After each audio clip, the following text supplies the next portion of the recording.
Abraham, the patriarch not only of the people of Israel but also of the Arab nations, is one of the most intriguing figures of antiquity. The biblical account in the Book of Genesis presents his journey of faith and challenges, but there is one detail that rarely receives the attention it deserves: his family. Did you know that Abraham had a brother who is hardly ever talked about in the Bible? This brother passed away while still living in the land of Ur of the Chaldeans, and his story is surrounded by mystery. Today we're going to take a closer look at this mysterious figure and his link to a familiar name, Lot. But who exactly was Lot's father? What truly happened to him?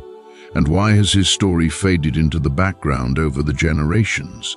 If you're eager to uncover this hidden biblical mystery, don't forget to like this video, leave your thoughts in the comments, and share it with others who might be interested in discovering the forgotten story of Abraham's lost brother. For hundreds of years, scholars and curious minds have studied the Holy Scriptures, searching for answers about Abraham's fascinating journey. Yet, an important part of his story has often been ignored: his family. To fully understand who this great patriarch was, it's not enough to only look at his actions or the promises made to him by God. We also need to explore the cultural background and family roots that helped shape who he became. What did he think of the people who lived around him? What language did he speak? And exactly when did he live? These questions are vital if we want to rebuild a true picture of his life. But there is one often overlooked detail, a name that doesn't get the attention it deserves: Haran, the brother of Abraham who passed away early in the story. Before we move forward, it is important to clear up a common misconception. Haran should not be confused with Haran the place. Although their names sound similar, they are completely distinct figures within the biblical narrative. Haran was a native of Ur of the Chaldeans, a vibrant city rich in cultural influences. He was the son of Terah and brother of Abraham, Nahor, and Sarai. According to the scriptures, Haran was the first of Terah's sons to start a family, establishing himself before his brothers and leaving behind an important legacy through his descendants. Among them, three fundamental names stand out: Lot, Iscah, and Milcah. Lot, later known as Abraham's nephew, would play a crucial role in the patriarch's saga, becoming a key figure in one of the most enigmatic episodes of the scriptures, the destruction of Sodom and Gomorrah. Meanwhile, Milcah and Iscah, his daughters, carried an ancestral tradition of strategic matrimonial alliances intended to preserve the family's bonds and faith. But why did Haran die at such a young age? Was it simply a tragic event, or is there a deeper mystery behind his death? The Bible does not explain how it happened, which leaves space for questions and ideas that go beyond the usual explanations. One of the most interesting parts of this story is the way families and marriages were organized among the ancient Semitic people. Marriage wasn't just a relationship between two people, it was a careful plan to protect their culture and religious beliefs. There was a strict rule: children had to marry within their own family group, connecting with others who shared the same background and faith. This rule was followed with great seriousness, almost like a sacred tradition. The idea of marrying someone from a different culture or belief system was considered a serious danger. It could break apart the tribe and weaken their identity. In Abraham's family, this tradition was strongly followed. For example, Abraham's brother Nahor married his niece Milcah, who was Haran's daughter. This kind of marriage helped keep the family close and ensured that their values and customs continued without outside influence. Another important example is Abraham's own marriage. He married Sarai, who was his half-sister.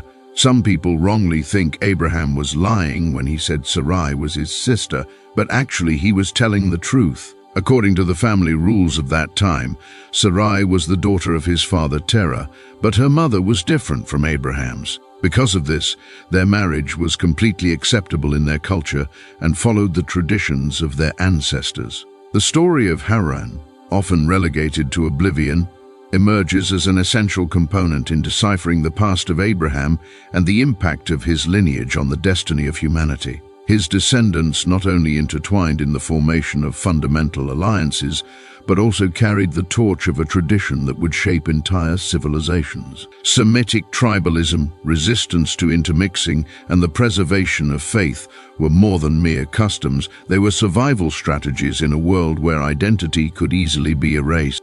A fascinating curiosity about ancient Semitic peoples, including the Chaldeans and Assyrians, is that polygamy was a widely accepted and common practice.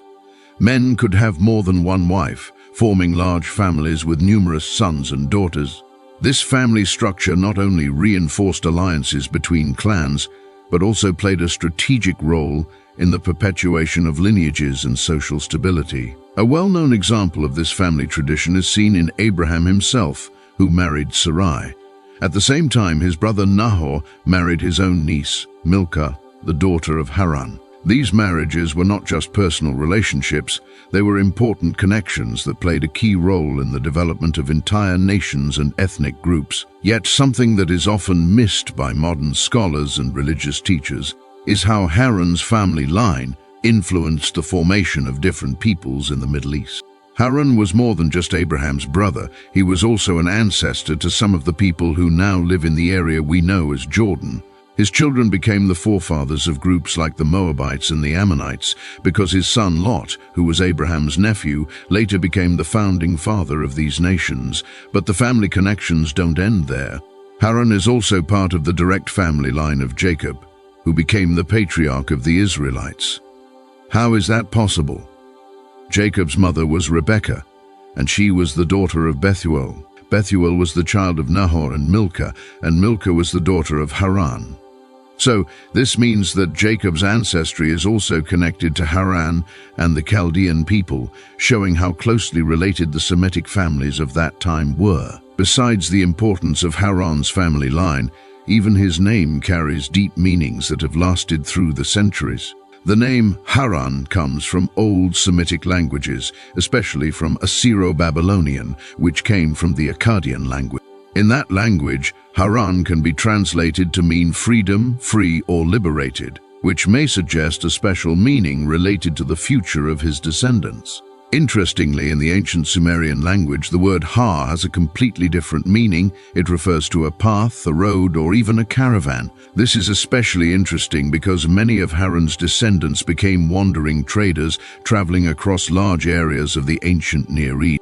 These linguistic interpretations reflect not only Haran's identity, but also the trajectory of his descendants, who became travelers, conquerors, and founders of civilizations. The depth of Haran's genealogical and etymological meanings demonstrates how every detail in the scriptures may contain hidden connections waiting to be uncovered.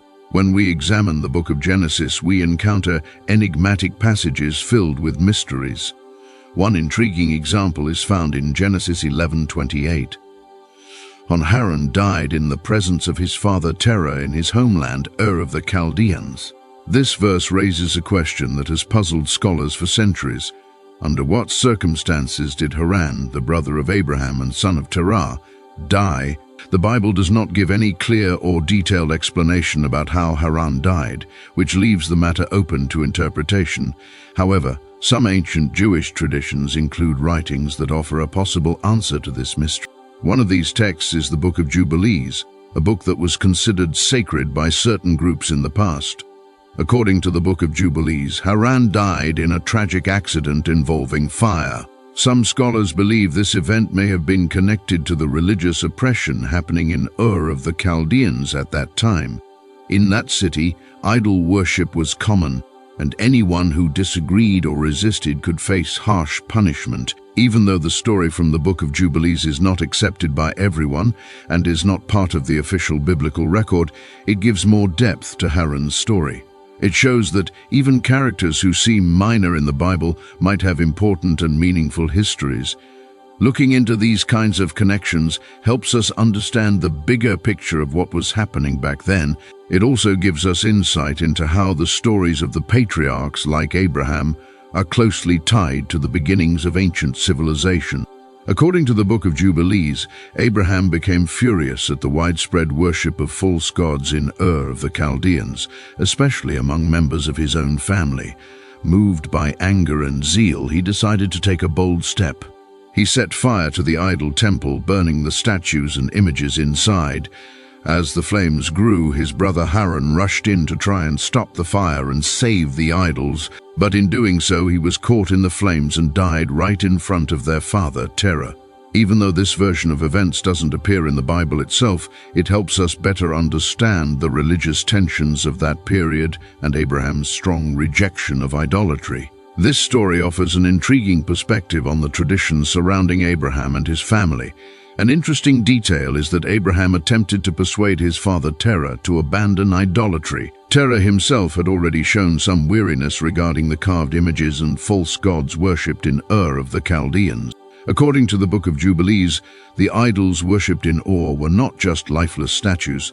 They were believed to be images of unclean or evil spirits. It's also important to mention that the belief in the God of Shem and the God of Noah was already present in Abraham's family. This background strongly influenced Abraham's opinion against idol worship. The Book of Jubilees says that it was in this very situation that Haran's tragic death happened in the land of Ur of the Chaldeans. After he passed away, he was buried there. Soon after this painful event, Terah, Abraham's father, made the decision to leave Ur. He began a journey toward the land of Canaan.